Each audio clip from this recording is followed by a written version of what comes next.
ہرقل شاہ روم نے قریش کے قافلے میں ایک آدمی بلانے کو بھیجا، اور اس وقت یہ لوگ تجارت کے لیے ملک شام گئے ہوئے تھے، اور یہ وہ زمانہ تھا جب رسول اللہ صلی اللہ علیہ وسلم نے قریش اور ابو سفیان سے ایک وقتی عہد کیا ہوا تھا۔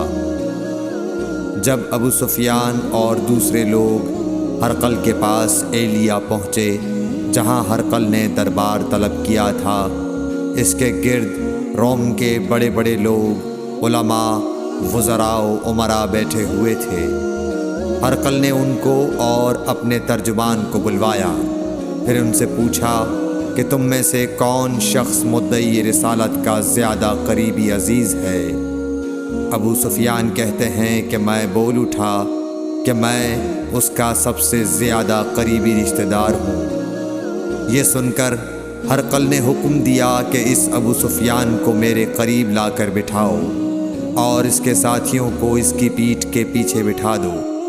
پھر اپنے ترجمان سے کہا کہ ان لوگوں سے کہہ دو کہ میں ابو سفیان سے اس شخص یعنی محمد صلی اللہ علیہ وسلم کے حالات پوچھتا ہوں۔ اگر یہ مجھ سے کسی بات میں جھوٹ بول دے تو تم اس کا جھوٹ ظاہر کر دینا۔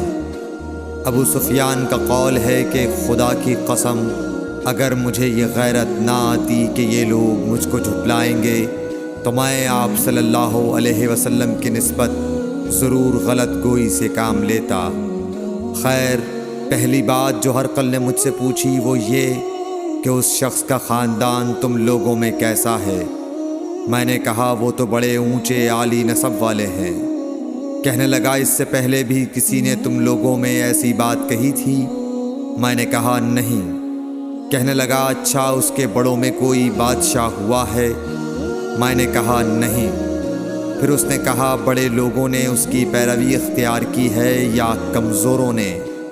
میں نے کہا نہیں، کمزوروں نے۔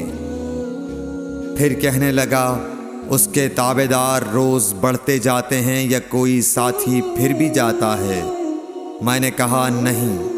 کہنے لگا کیا اپنے اس دعوی نبوت سے پہلے کبھی کسی بھی موقع پر اس نے جھوٹ بولا ہے؟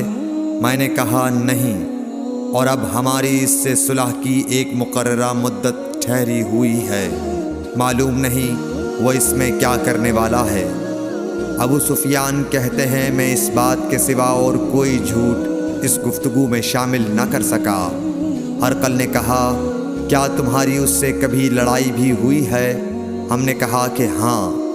بولا پھر تمہاری اور اس کی جنگ کا کیا حال ہوتا ہے؟ میں نے کہا لڑائی ڈول کی طرح ہے، کبھی وہ ہم سے میدان جنگ جیت لیتے ہیں اور کبھی ہم ان سے جیت لیتے ہیں۔ ہرقل نے پوچھا وہ تمہیں کس بات کا حکم دیتا ہے؟ میں نے کہا وہ کہتا ہے کہ صرف ایک اللہ ہی کی عبادت کرو، اس کا کسی کو شریک نہ بناؤ، اور اپنے باپ دادا کی شرک کی باتیں چھوڑ دو، اور ہمیں نماز پڑھنے، سچ بولنے، پرہیزگاری اور صلہ رحمی کا حکم دیتا ہے۔ یہ سب سن کر پھر ہرقل نے اپنے ترجمان سے کہا کہ ابو سفیان سے کہہ دے کہ میں نے تم سے اس کا نسب پوچھا تو تم نے کہا کہ وہ ہم سے عالی نسب ہے، اور پیغمبر اپنی قوم میں عالی نسب ہی بھیجے جایا کرتے ہیں۔ میں نے تم سے پوچھا کہ دعوی نبوت کی یہ بات تمہارے اندر اس سے پہلے کسی اور نے بھی کہی تھی؟ تو تم نے جواب دیا کہ نہیں۔ تب میں نے اپنے دل میں کہا کہ اگر یہ بات اس سے پہلے کسی اور نے کہی ہوتی تو میں سمجھتا کہ اس شخص نے بھی اسی بات کی تقلید کی ہے جو پہلے کہی جا چکی ہے۔ میں نے تم سے پوچھا کہ اس کے بڑوں میں کوئی بادشاہ بھی گزرا ہے تو تم نے کہا کہ نہیں۔ تو میں نے دل میں کہا کہ ان کے بزرگوں میں سے کوئی بادشاہ ہوا ہوگا تو کہہ دوں گا کہ وہ شخص اس بہانے اپنے آباء و اجداد کی بادشاہت اور ان کا ملک دوبارہ حاصل کرنا چاہتا ہے۔ اور میں نے تم سے پوچھا کہ اس بات کے کہنے یعنی پیغمبری کا دعویٰ کرنے سے پہلے تم نے کبھی اس کو دروغ گوئی کا الزام لگایا ہے؟ تم نے کہا کہ نہیں۔ تو میں نے سمجھ لیا کہ جو شخص آدمیوں کے ساتھ دروغ گوئی سے بچے وہ اللہ کے بارے میں کیسے جھوٹی بات کہہ سکتا ہے، اور میں نے تم سے پوچھا کہ بڑے لوگ اس کے پیرو ہوتے ہیں یا کمزور آدمی؟ تم نے کہا کمزوروں نے اس کی اتباع کی ہے۔ تو دراصل یہی لوگ پیغمبروں کے متبعین ہوتے ہیں۔ اور میں نے تم سے پوچھا کہ اس کے ساتھی بڑھ رہے ہیں یا کم ہو رہے ہیں؟ تم نے کہا کہ وہ بڑھ رہے ہیں، اور ایمان کی کیفیت یہی ہوتی ہے حتیٰ کہ وہ کامل ہو جاتا ہے۔ اور میں نے تم سے پوچھا کہ آیا کوئی شخص اس کے دین سے ناخوش ہو کر مرتد بھی ہو جاتا ہے؟ تم نے کہا نہیں۔ تو ایمان کی خاصیت بھی یہی ہے، جن کے دلوں میں اس کی مسرت رچ بس جائے وہ اس سے لوٹا نہیں کرتے۔ اور میں نے تم سے پوچھا کہ آیا وہ کبھی عہد شکنی کرتے ہیں؟ تم نے کہا نہیں۔ پیغمبروں کا یہی حال ہوتا ہے، وہ عہد کی خلاف ورزی نہیں کرتے۔ اور میں نے تم سے کہا کہ وہ تم سے کس چیز کے لیے کہتے ہیں؟ تم نے کہا کہ وہ ہمیں حکم دیتے ہیں کہ اللہ کی عبادت کرو، اس کے ساتھ کسی کو شریک نہ ٹھہراؤ، اور تمہیں بتوں کی پرستش سے روکتے ہیں، سچ بولنے اور پرہیزگاری کا حکم دیتے ہیں۔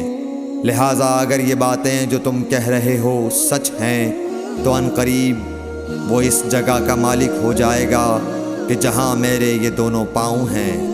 مجھے معلوم تھا کہ وہ پیغمبر آنے والا ہے، مگر مجھے یہ معلوم نہیں تھا کہ وہ تمہارے اندر ہوگا۔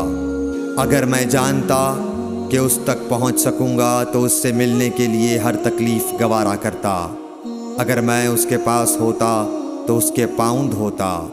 ہرقل نے رسول اللہ صلی اللہ علیہ وسلم کا وہ خط منگایا جو آپ نے وحیہ کلبی رضی اللہ تعالیٰ عنہ کے ذریعے حاکم بصرہ کے پاس بھیجا تھا، اور اس نے وہ ہرقل کے پاس بھیج دیا تھا۔ پھر اس کو پڑھا تو اس میں لکھا تھا، اللہ کے نام کے ساتھ جو نہایت مہربان اور رحم والا ہے۔ اللہ کے بندے اور اس کے پیغمبر محمد صلی اللہ علیہ وسلم کی طرف سے یہ خط ہے شاہ روم کے لیے۔ اس شخص پر سلام ہو جو ہدایت کی پیروی کرے۔ اس کے بعد میں آپ کے سامنے دعوت اسلام پیش کرتا ہوں۔ اگر آپ اسلام لے آئیں گے تو دین و دنیا میں سلامتی نصیب ہوگی، اللہ آپ کو دوہرا ثواب دے گا۔ اور اگر آپ میری دعوت سے روگردانی کریں گے تو آپ کی رعایا کا گناہ بھی آپ ہی پر ہوگا۔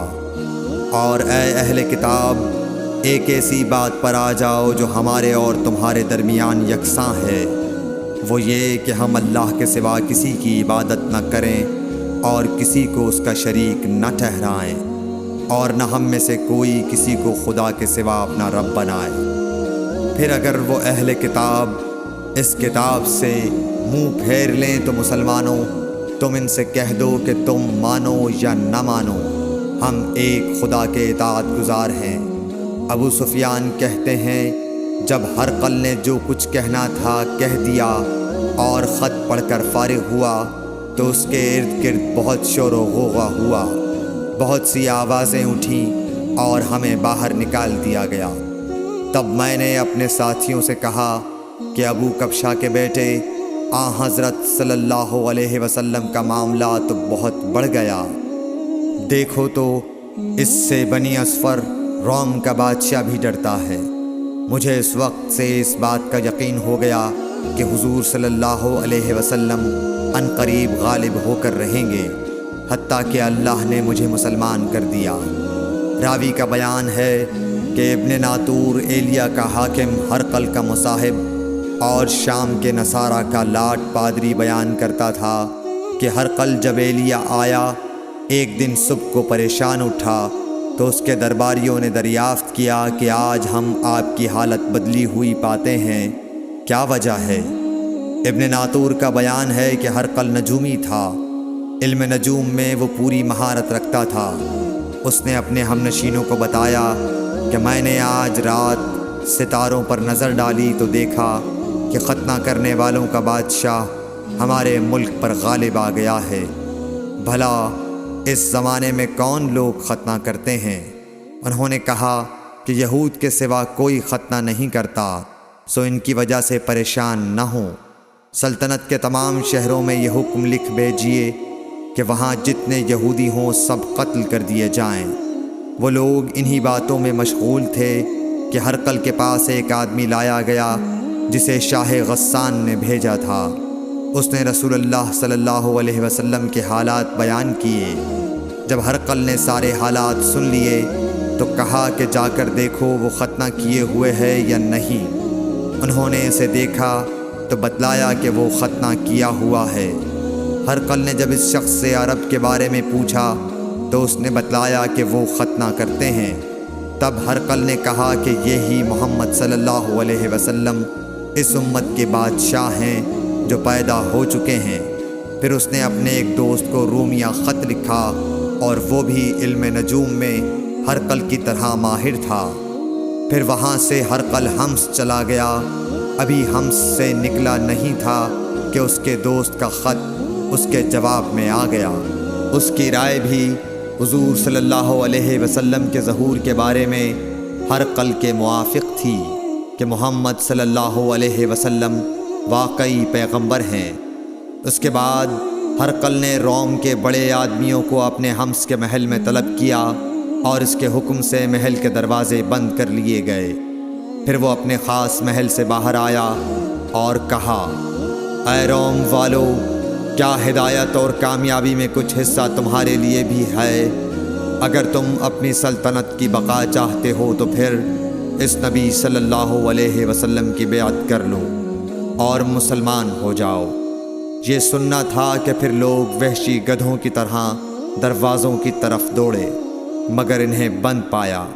آخر جب ہرقل نے اس بات سے ان کی یہ نفرت دیکھی اور ان کے ایمان لانے سے مایوس ہو گیا تو کہنے لگا کہ ان لوگوں کو میرے پاس لاؤ۔ جب وہ دوبارہ آئے تو اس نے کہا، میں نے جو بات کہی تھی اس سے تمہاری دینی پختگی کی آزمائش مقصود تھی، سو وہ میں نے دیکھ لی۔ تب یہ بات سن کر وہ سب کے سب اس کے سامنے سجدے میں گر پڑے اور اس سے خوش ہو گئے۔ بالآخر ہرقل کی آخری حالت یہی رہی۔ صحیح بخاری حدیث نمبر 7۔